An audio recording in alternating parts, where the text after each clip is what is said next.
Seguimos en Señal Global, gracias por acompañarnos y como cada miércoles le damos la bienvenida a nuestro colaborador Samuel Cruz, historiador y geopolítico. Samuel, ¿cómo estás? Muy buenos días. Pues hay tensión entre China y los Estados Unidos por Taiwán. Tú ya nos habías advertido hace unas semanas que no perdiéramos de vista este asunto y pues bueno, ahora con la visita de Nancy Pelosi, pues la tensión aumentó. Adelante, te escuchamos, por favor. Muchas gracias. Sí, esta visita de Nancy Pelosi, que yo he escuchado a algunos analistas decir que está loca, igual que como dicen de Donald Trump que está loco, ningún político estadounidense está loco, o si lo están, pues este es un perfil que siempre han tenido los políticos estadounidenses. Lo que vemos en esta visita es la muestra de una política estadounidense que ellos llaman ambigüedad deliberada, política de ambigüedad o estrategia o incertidumbre estratégica, perdón. Pero muchos piensan que viene desde la época de Henry Kissinger, cuando la realidad es que tendríamos que remontarnos hasta 1784, cuando empiezan los acercamientos entre Estados Unidos y China. Pero bueno, en realidad es que esto se remonta, incluso podríamos decir, hasta la llegada de los portugueses a Formosa o Taiwán, como hoy lo conocemos, en 1582, cuando empiezan ya a convertirse Formosa o Taiwán, llamémosle, en el centro de gravedad de la política occidental hacia China.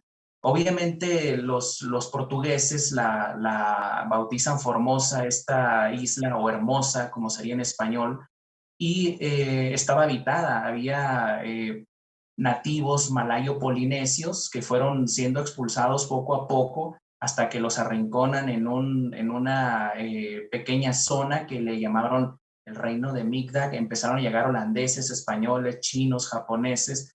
De hecho, los holandeses fueron los que impulsaron o hicieron posible la colonización china de la isla, porque antes de eso China no había tenido mucho interés en colonizar esta Taiwán.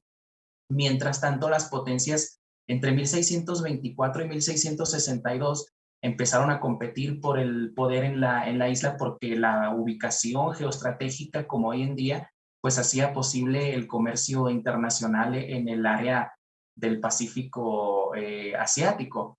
Y cuando los holandeses logran expulsar a los españoles, ahí empiezan ya un poco los acercamientos entre Estados Unidos y la dinastía Qing.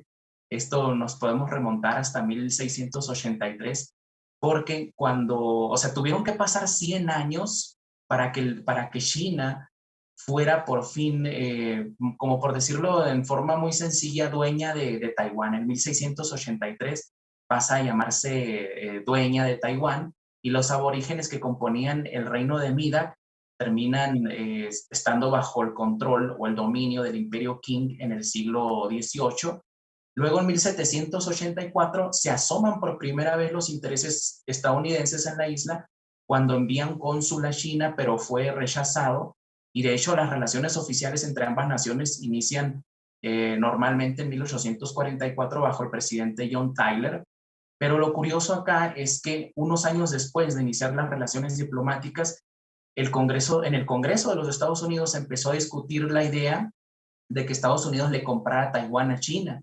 Esa idea no prosperó mucho, pero ya desde esos acercamientos Estados Unidos mostró esa política de ambigüedad deliberada, que si le quitamos el eufemismo podríamos bien llamar política de conveniencia, porque el reconocimiento o no de la soberanía de Taiwán a cierto país o de la propia isla gira en torno a las relaciones o al clima político entre Estados Unidos y China. Y lo que estamos viendo hoy es una muestra clara de esto.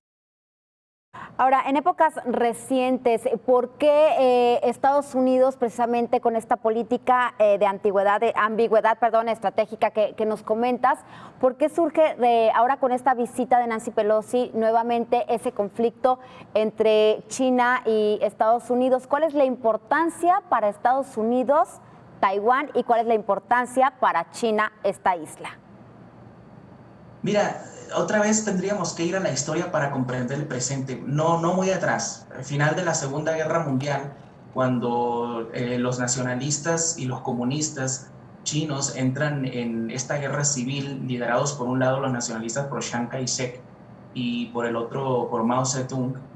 En esa época, cuando pierde la guerra Chiang Kai-shek, que se tiene que ir a refugiar en la isla de Taiwán, él estaba planeando recuperar el control de la China continental a través de una ofensiva a gran escala, pero curiosamente quienes le evitaron, quienes le dieron la oportunidad a los comunistas de que se quedaran con todo el continente, con toda la China continental, fueron los propios estadounidenses. Entonces ahí Chiang Kai-shek empezó a sospechar de las verdaderas intenciones de los estadounidenses, recordando que cuando China y Estados Unidos se alían para ganarle la guerra a Japón, y Japón había sido dueña durante 50 años de Taiwán, recupera China Taiwán, pero Estados Unidos nunca reconoció que Taiwán hubiese pasado a formar parte de la China continental. Ahí fue donde se prendieron los focos rojos para Chiang Kai-shek y de este doble rasero de política hipócrita que diría yo, en la cual estaban planeando los estadounidenses no devolver Taiwán a China, sino mantenerla en un estatus de nación o de territorio escindido, de territorio rebelde, porque les convenía utilizarlo como un portaaviones inundible ya desde que pretendían comprarlo, ¿no? En este antecedente que damos, ¿no? por parte del Congreso de los Estados Unidos. Y aquí podríamos decir lo siguiente: por desgracia, Taiwán está en una ubicación que para los Estados Unidos forma una estrategia de contención contra China, que principalmente se había desarrollado en la Guerra Fría para contener a Rusia, que es la de la cadena de islas. Pero Taiwán es la primera o el centro, está en el centro de la primera cadena de islas que conformarían esta barrera de retención o este cordón sanitario contra China. Además, en esta región está el estrecho de Taiwán y pues bueno, toda esta franja que comentas de islas. ¿Qué pasa? ¿Estados Unidos se animaría a apoyar a Taiwán para ser independiente? Porque pues bueno, le conviene obviamente por eso que tú comentas. ¿Y qué países reconocen la independencia de Taiwán actualmente, Samuel? Mira, son muy pocos. Es que el estatus de Taiwán no es... es muy imparcial, ¿no? Está en un equilibrio muy, muy difícil, ¿no? Algunas naciones la siguen reconociendo, siguen teniendo relaciones diplomáticas con Taiwán, pero ¿perdón?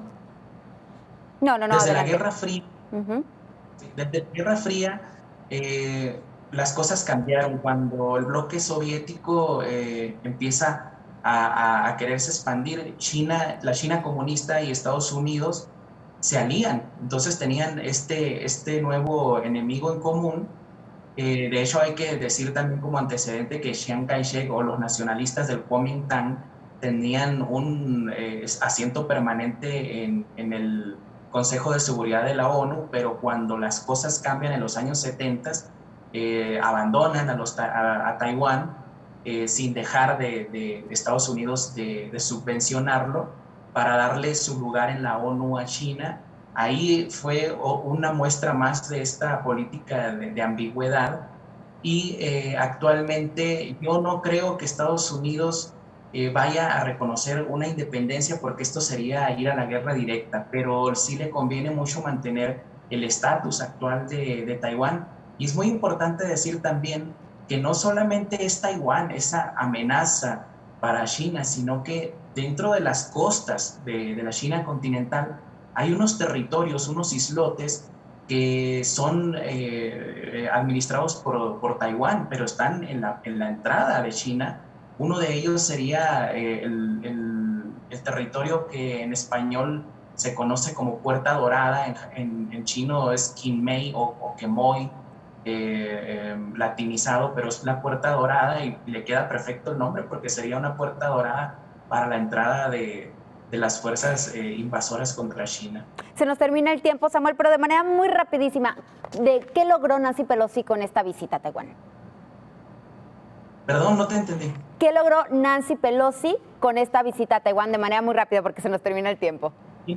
Inmortalizarse nada más, es nada más eso.